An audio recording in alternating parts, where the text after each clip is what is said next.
I signed that prenup with my hands shaking so badly I could barely hold the pen. His mother sat across from me with this cold, satisfied smile, like she'd just won the most important chess match of her life.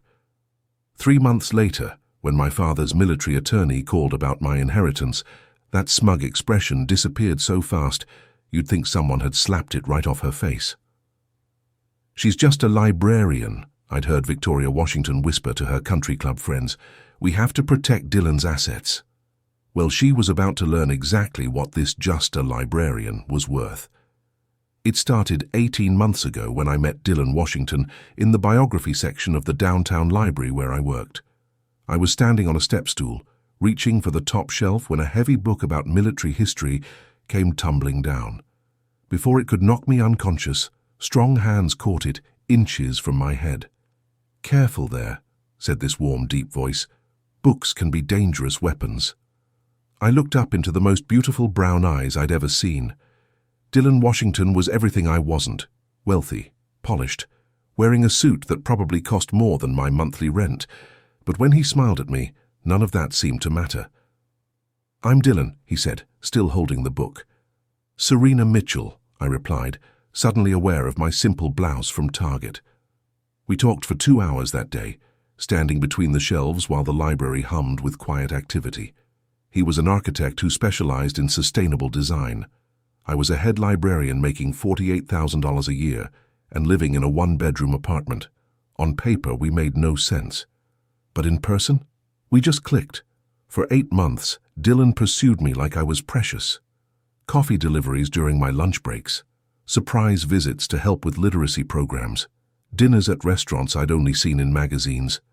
But more than the grand gestures, it was the small things: how he remembered my favorite author, how he listened to my stories about difficult patrons, how he looked at me like I hung the moon. "You make me want to be better," he told me one night, holding my hand across a candlelit table. "You're so genuine, so real. You don't care about impressing anyone. You just are." I was falling hard, and I thought he was too. When he talked about our future, when he kissed me goodnight, when he introduced me to his colleagues, everything felt like we were building something real. Then came the night he said it was time to meet his family. "They'll love you," he promised as he gave me the address. "Just be yourself." But when I pulled up to their estate in Hillcrest, where houses started at $2 million, I knew myself might not be enough. The Washington mansion looked like something from a magazine spread. White columns, circular driveway, manicured gardens that probably cost more to maintain than my annual salary. My 7-year-old Toyota looked like a servant's car parked next to their fleet of luxury vehicles. Dylan met me at the door, and I could see the apology in his eyes before I even stepped inside. "You didn't tell me your family was this," I said, gesturing at the marble foyer with its crystal chandelier. "Does it matter?" he asked, but the way he asked told me it mattered very much to someone. Victoria Washington entered the room like she was walking a runway, silver hair in a perfect bob, wearing a dress that screamed old money, diamonds at her throat that could fund a small school. She looked at me the way you'd examine a counterfeit bill, searching for flaws. "So," she said, extending a manicured hand, "you're the librarian." The way she said librarian made it sound like I worked at a strip club. "Yes, ma'am. I'm Serena Mitchell. It's lovely to meet you." "Mitchell," she repeated, like she was checking a database of acceptable surnames. "And what do your parents do, dear?" "My father works for the government. My mother passed when I was 8. "Oh." A pause, calculated and cold. "Government work? How stable?" Charles Washington appeared then, Dylan's father, warmer than his wife, but still examining me like an investment opportunity. "Dylan tells us you run literacy programs," he said. "That's admirable." Before I could respond, Victoria linked her arm through mine. "Come, let me show you around." What followed was a 40-minute tour designed to make me feel small. Every room came with a story about their wealth, their connections, their importance. The formal dining room where senators dined, the study featured in Architectural Digest, the living room where charity galas were planned. "This is all quite impressive," I managed to say. "Oh, this?" Victoria waved dismissively. "It's just home. Though I suppose it's rather different from... Where did you say you lived? The South Side. Dinner was an interrogation disguised as conversation. Between courses of food I couldn't pronounce, Victoria extracted every detail of my modest life. A one-bedroom apartment, she mused over the fish course. How cozy. And you've been there how long? 3 years. Still renting then? Well, I suppose saving for a down payment on a librarian's salary must be challenging. Dylan shifted uncomfortably, but said nothing. And you went to State University? She continued. Dylan went to Princeton, you know. Then Harvard for his master's. Mom, Dylan said weakly. What? I'm just making conversation. She turned back to me. Do you have any plans for advancement, dear? I imagine the library system doesn't offer much upward mobility. I love what I do, I said, my voice steadier than my hands. Of course you do, she said in a tone that suggested loving your job was something poor people told themselves. By the time dessert arrived, some French thing I couldn't pronounce, I felt like I'd been death by 1,000 cuts. Every comment about my apartment, my car, my salary, my background had been delivered with a smile that never reached her eyes. She's lovely, Victoria told Dylan as we prepared to leave, loud enough for me to hear. So authentic. It's refreshing to meet someone so content with simple things. In the car, Dylan tried to smooth things over. She doesn't mean anything by it. That's just how she is. She thinks I'm after your money, I said flatly. No, she doesn't. Dylan, she asked if I knew which fork to use for the fish course. He was quiet for a moment. She'll warm up to you. Just give her time. But over the next few months, Victoria only got worse. Every family dinner was another masterclass in subtle humiliation. Comments about my clothes, how practical. My neighborhood, so much character. My job, it must be so rewarding even if it's not lucrative. The worst part was watching Dylan navigate between us. He'd offer weak protests. Mom, that's not nice. But never actually defended me. Never said, Serena is brilliant and kind and I'm lucky to have her. Never stood up to his mother's snobbery. I started to wonder if he was ashamed of me, if he saw me the way his mother did, as someone beneath him who should be grateful for his attention. But I loved him. God help me, I loved him desperately, so I kept trying, kept smiling through the insults, kept hoping that love would be enough. Then, after 10 months together, Dylan proposed. It happened at the Botanical Gardens, in the rose garden where we'd had our third date. The setting sun painted everything gold, and when I turned around, he was on one knee. Serena Mitchell, he said, holding out a stunning princess-cut diamond. You've changed my life. You've shown me what real love looks like. Will you marry me? I said yes through tears of joy. For 60 seconds, I was the happiest woman alive. Then we went to tell his parents. Victoria's first words when she saw the ring weren't congratulations. They were, well, I suppose we'll need to discuss financial protections. My fairy tale shattered like glass. Mum, Dylan said weakly, can we just celebrate first? Of course, darling, she said, her smile sharp as a blade. I'm thrilled, but with the divorce rate these days, we must be practical. That night, Victoria called me directly. Serena, dear, she said without preamble, I hope you understand this isn't personal. A prenuptial agreement is simply good sense. I see, I said, though I was beginning to see too much. Dylan has worked so hard to build his firm, with your situation. We need to ensure his assets are protected. You understand, don't you? A smart girl like you must see the wisdom in clarifying expectations. My situation. Code for being working class. Code for not being good enough. What if I don't want to sign a prenup? I asked. The pause was deliberate. Then I suppose you'll have to decide what's more important, marrying my son or protecting your potential financial gain from marrying my son. The threat was clear. Sign or lose Dylan. 2 weeks later, I sat in a law office that smelled like leather and old money, reading the most humiliating document of my life. The prenup was devastating. I would have no claim to Dylan's assets, regardless of how long we were married. In case of divorce, I'd receive minimal support for just 18 months. If Dylan died, I'd get a small life insurance payout, but nothing from his estate. The cruelest clause, if I engaged in conduct damaging to the family's reputation, I'd forfeit even that. Dylan sat beside me, wincing occasionally but never objecting, never saying, "This is wrong," never suggesting his mother had gone too far. "It's just a formality, babe," he whispered during a break. "It doesn't change how I feel about you." But it changed everything. It was a legal document stating I wasn't good enough, that I was a threat to be managed rather than a partner to be cherished. I signed it, with tears streaming down my face, my signature shaky and blurred. Victoria watched with that satisfied smile, like she'd successfully put me in my place. "There," she said when I finished. "Now we can all move forward without any confusion about expectations." The ride home was silent. At my apartment, Dylan tried to hold me, but I pulled away. "How could you let her do that to me?" I asked. "It's just paperwork," he said, not meeting my eyes. "It's a document that says I'm worthless," I corrected, "and you let me sign it. You sat there and let your mother humiliate me because you're too weak to stand up to her." He didn't deny it. We both knew the truth. He'd chosen his mother's approval over my dignity. 3 months later, everything changed in ways I never could have imagined. My father, Colonel James Mitchell, had been my whole world. He'd raised me alone after Mom died, working what I thought was a basic government job. We lived simply in our duplex on Riverside Drive. Dad drove an old Ford truck, packed lunch in a dented lunchbox, and never talked about his work beyond saying he did consulting.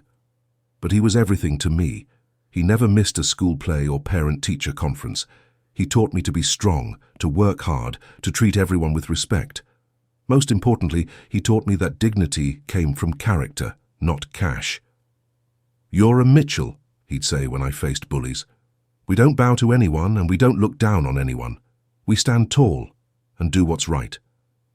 So when he collapsed at the grocery store, clutching his chest, my world stopped. The stroke was massive. For 6 days I held vigil at his hospital bed, praying for a miracle. Dylan was there, bringing coffee and holding me when I cried. For those 6 days I remembered why I'd fallen in love with him. On the 6th day, Dad opened his eyes. He couldn't speak clearly, but he squeezed my hand and whispered, "Baby girl. First National Bank, Box 847, everything you need to know." He died 3 hours later, peaceful in my arms. The funeral was simple, the way Dad would have wanted. Colleagues I'd never met spoke of him with deep respect. Dylan held me as I grieved, and I felt grateful for his presence. 2 weeks later, an attorney named Robert Williams called. "Miss Mitchell, I've been your father's lawyer for 25 years. We need to discuss the estate." I almost laughed. What estate? Dad lived paycheck to paycheck, but something in his voice made me agree to meet him at his downtown office, the expensive kind with marble lobbies and original artwork. "Your father left specific instructions," Mr. Williams said, handing me an old brass key. "Safety deposit box 847 at First National. He wanted you to discover the truth yourself." "What truth?" I asked. "The truth about who your father really was." The next morning, I sat in a bank vault, staring at a safety deposit box the size of a filing cabinet. When I opened it, my hands started shaking. The first thing I saw was a yellowed newspaper clipping from 1973. "Local soldier receives Congressional Medal of Honor." The young man in dress uniform was my father. My quiet, humble father who'd never mentioned being a war hero. The article described how Staff Sergeant James Mitchell had single-handedly saved his entire unit in Vietnam, carrying wounded soldiers to safety under heavy fire. 23 men lived because of him, but that was just the beginning. More articles followed. War hero starts defense consulting firm. Mitchell Strategic Consulting lands Pentagon contract. Local company valued at $500 million. I found photos of my father in expensive suits, shaking hands with presidents and generals, stock certificates, real estate deeds, bank statements with numbers that made my head spin. My father, my simple truck-driving father, had built a multi-billion-dollar defense consulting empire. At the bottom of the box was a letter in his handwriting. "My dearest Serena, if you're reading this, You're learning who I was beyond being your dad. I know this is shocking. Let me explain. After the war, I had opportunities most people never get. I built something significant, and by the time you were born, I was wealthy beyond most people's dreams. But I'd seen what money does to people. I wanted you to know your worth had nothing to do with bank accounts. I wanted you to be strong, independent, and able to recognize people who loved you for who you are, not what you have. You've learned those lessons. You've built a life of service, found work that fulfills you, and experienced both genuine love and conditional acceptance. You understand the difference. The business, the investments, the real estate, it's all yours. Use it to make a difference. You are my greatest achievement, not because of what you'll inherit, but because of who you've become. All my love. Dad. P.S. The man who truly loves you will love you just the same after learning this news. I sobbed in that bank vault, finally understanding my father's choices. He'd given up wealth's trappings to give me something more valuable, the knowledge that I was worthy of love regardless of circumstances. When Mr. Williams explained the full scope of my inheritance, I nearly fainted. After taxes and charitable commitments, $2.8 billion. I sat in my Toyota in the bank parking lot, staring at documents that made me one of the wealthiest women in the state, and all I could think about was that prenup in the Washington family safe. I thought about Victoria's satisfied smile when I'd signed it, about every modest circumstances comment, about how she'd treated me like I should be grateful for her son's attention, and then I laughed, really laughed, at the cosmic joke of it all. That evening, I sat Dylan down and told him everything. I showed him the articles, the bank statements, the photos of my father with world leaders. He stared at the documents in complete silence for 10 minutes. "This is real," he finally whispered. "Very real." "You're worth $3 billion? Approximately. The look on his face was something I'd never seen before. Uncertainty mixed with embarrassment and something that might have been fear. "Why didn't you tell me?" he asked. "I didn't know," I said. "But even if I had, would it have mattered? Would you have stood up to your mother if you'd known? Would you have refused to let me sign that prenup?" He couldn't answer, and we both knew why. The next family dinner was one for the history books. I didn't announce my inheritance outright. Instead, I waited for the perfect moment. Victoria was in rare form, explaining why public school teachers were overpaid, when I casually mentioned taking extended leave from the library. "Oh?" she said with fake interest. "Vacation time." "Not exactly. I need to handle some family business, some assets that need attention." "Assets?" Charles perked up. "My father left some investments, real estate holdings, business interests." I took a sip of wine. "I'm meeting with financial advisors next week." Victoria's fork stopped halfway to her mouth. "Investments? Turns out Dad was more successful than I realized. He built quite an empire with his defense consulting firm." "Defense consulting?" Charles leaned forward. "What firm?" "Mitchell Strategic Consulting," I said casually, cutting my salmon. "Perhaps you've heard of it?" The silence was deafening. Charles dropped his fork. Victoria went white as her china. Even Dylan's sister stopped mid-chew. "Mitchell Strategic Consulting," Charles whispered. "Your father was James Mitchell, the James Mitchell?" "The very same," I said calmly. "The same man whose background you found so modest." Victoria stared at me like I'd grown a second head. But you live in that little apartment. You drive that old car. You work at the library." "I do," I said, "because that's who I am. My father raised me to believe worth comes from character, not cash."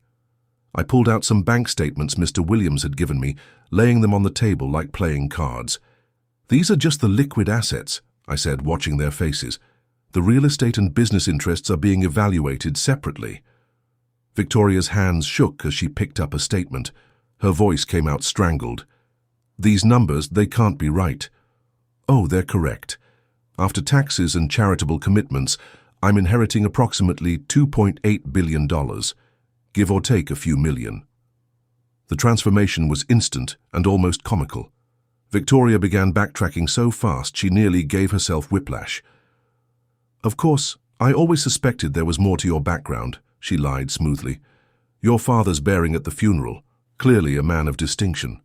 Charles jumped in, suddenly treating me like an equal. "Mitchell Strategic was legendary in defense circles. Your father probably prevented 3 different conflicts with his work. Even Dylan's sister, who'd barely acknowledged my existence, suddenly wanted to be best friends.